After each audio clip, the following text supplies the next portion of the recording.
All right, let's dive into how to prepare for a train attendant interview. We're going to use some great resources from RoleCatcher, kind of like having them right here with us, coaching us through it. Yeah, we've got a career guide specifically for train attendants to give us industry insights. And then we've got an interview guide also for train attendants with some sample questions. And we've also got some information on how we can use RoleCatcher's AI to help us tailor answers and really practice for these interviews. I think most people probably have a pretty basic idea of what a train attendant does, right? Welcoming passengers, providing customer service, making sure everyone's safe and comfortable.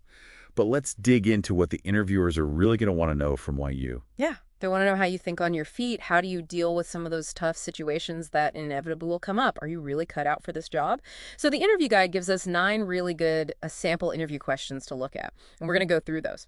So the first one is, can you tell us about your previous experience working in a customer-facing role? That sounds pretty straightforward, but it's also a great opportunity to highlight those skills. Right. And even if your past jobs weren't specifically on trains, think about any time that you've interacted with customers or the public. So retail, food service, volunteering, it all counts. I guess you could say those are all kind of like customer-facing roles in a way. Absolutely. Like if you've worked as a barista and had to deal with that morning rush. Yeah. Or maybe you volunteered at a busy library desk. Those are great stories to pull from. And think about, like, did you calm down a stressed out customer? Did you go above and beyond to help someone find what they were looking for? That's what they want to hear. Really paint a picture for them. Exactly. And instead of just saying, I'm a people person, actually give them a scenario. Like, when I worked in retail, I often had to handle long lines and impatient customers. I learned to stay calm and listen to their concerns and try to find solutions quickly. Yeah, that's much better. That shows them you can work under pressure. Right. Okay, the next question is a classic. How do you handle difficult customers? And let's face it, that is something that's going to come up for sure when you're a train attendant. You're in a confined space, people are traveling, tensions can run high. Yeah, absolutely. This is where I think a little understanding of psychology can come in handy. Like, passengers might be anxious, tired, or just having a bad day.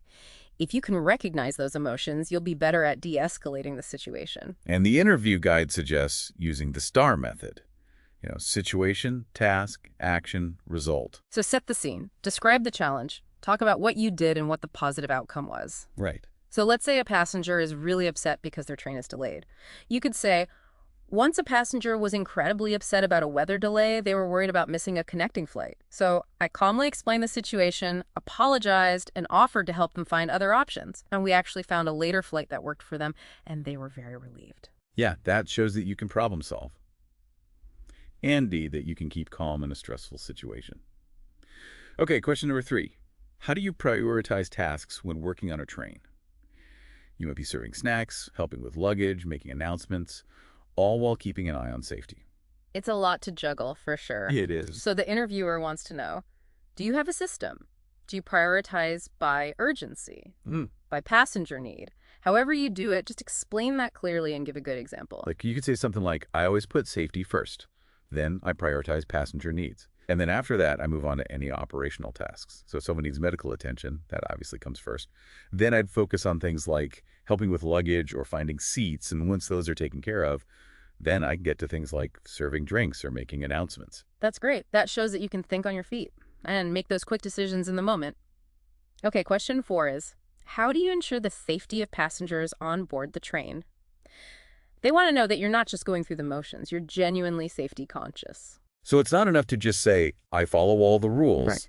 You need to show them that you understand the procedures, that you're aware of potential hazards, basically that you're a champion for safety. Yeah, and think about all the different aspects of that. Passenger boarding, luggage, emergency procedures, even something as simple as a spill that could cause someone to slip and fall. And the career guide mentions that first aid training is a big plus for train attendants. Right. If you have that, definitely mention it. So you could say something like, I'm committed to safety on every level. I'm trained in first aid and CPR, and I'm constantly looking out for anything that could be a hazard. Maybe you could even give an example of a time you prevented a potential safety issue to show them you're proactive. Yes, that's perfect. So then question 5 is, how do you handle a medical emergency on board the train?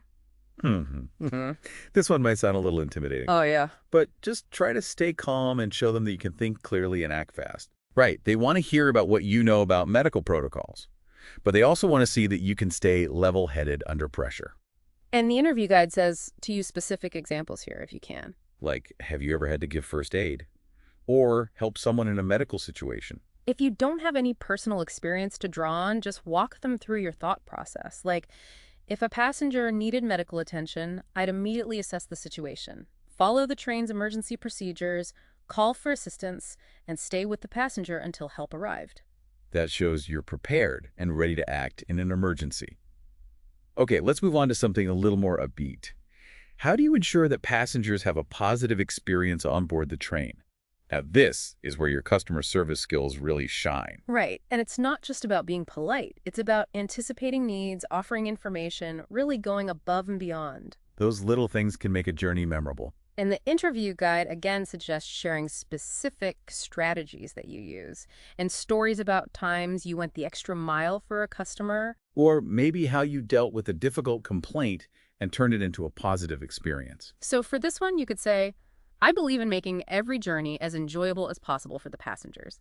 I'm always happy to answer questions and offer suggestions, and I try to anticipate what people might need before they even ask. I like that. And then you can share a specific example that illustrates that proactive, helpful approach.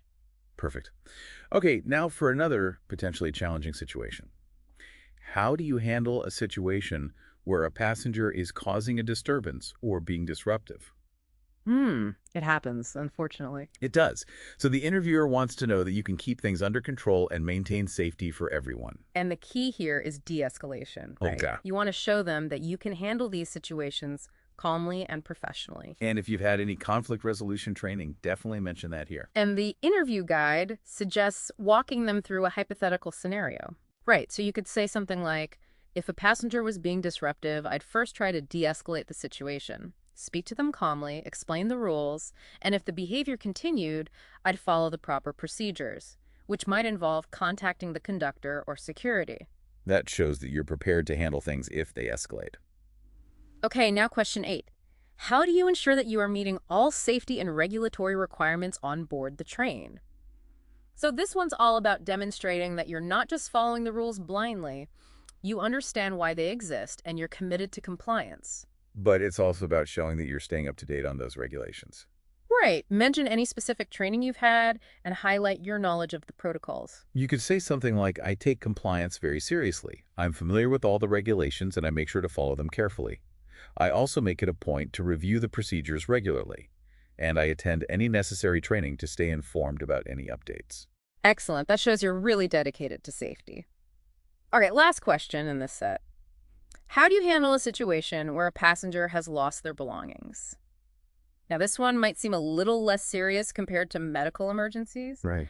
but a lost item can be really stressful for a passenger. Absolutely. So again, this is about your problem-solving skills and your empathy. Do you have a clear process in mind?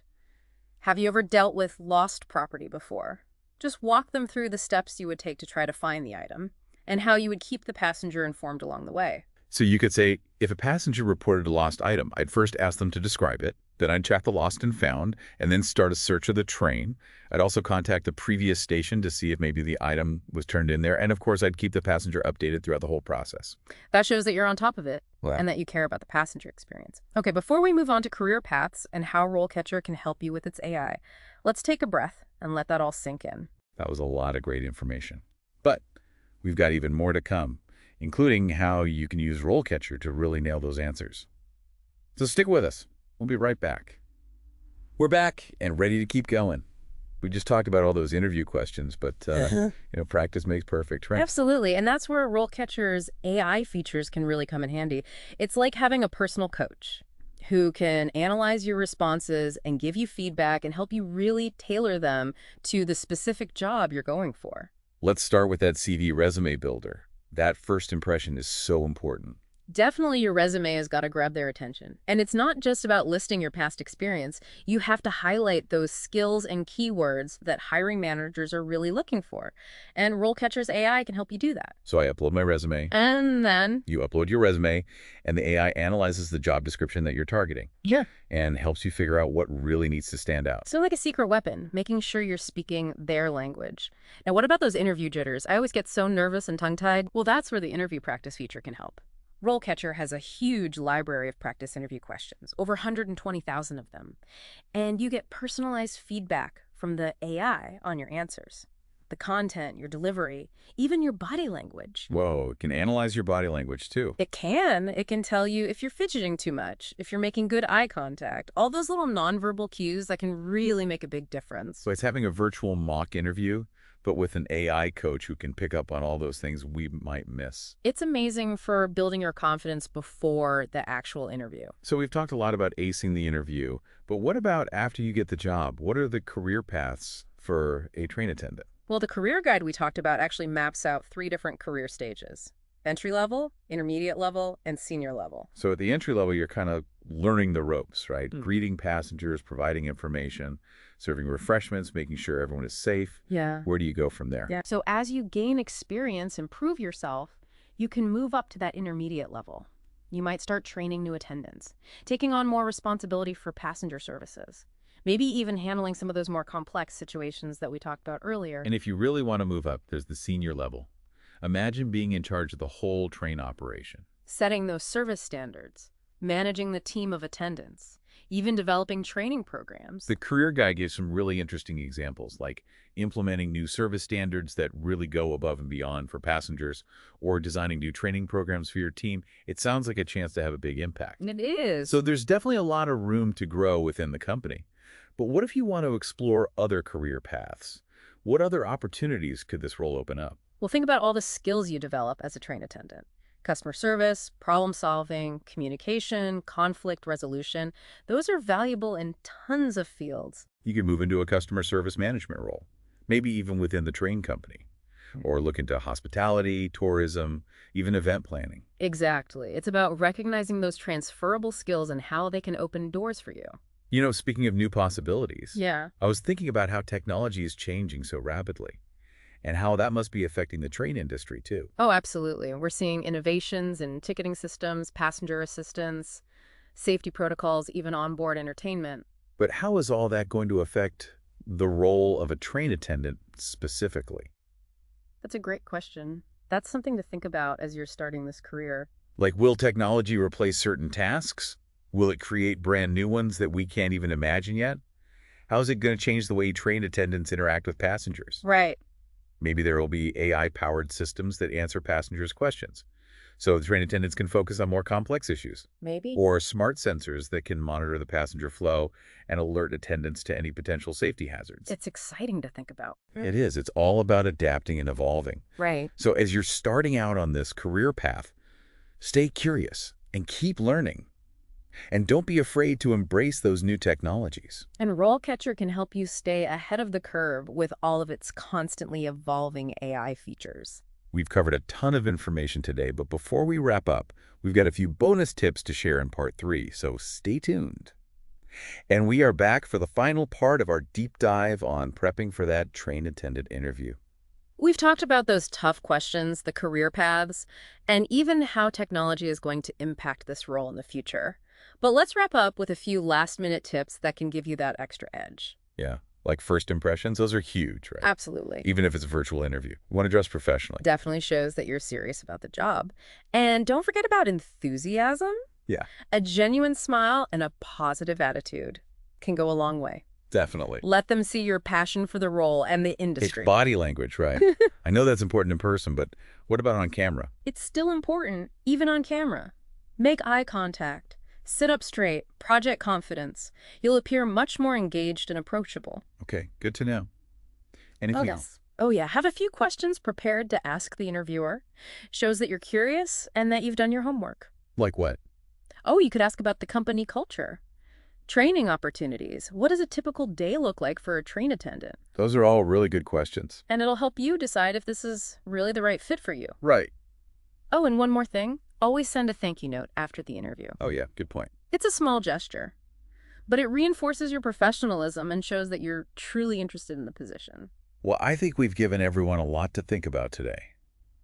Remember to prepare well and have a positive mindset. You can walk into that interview feeling confident and ready to impress. You got this. And who knows, maybe one day you'll be the one mentoring new train attendants, sharing your experiences and helping them on their career path. That would be great. Thanks for joining us on this deep dive. We're so excited for you as you embark on this exciting career journey. Good luck, and we'll see you on the rails.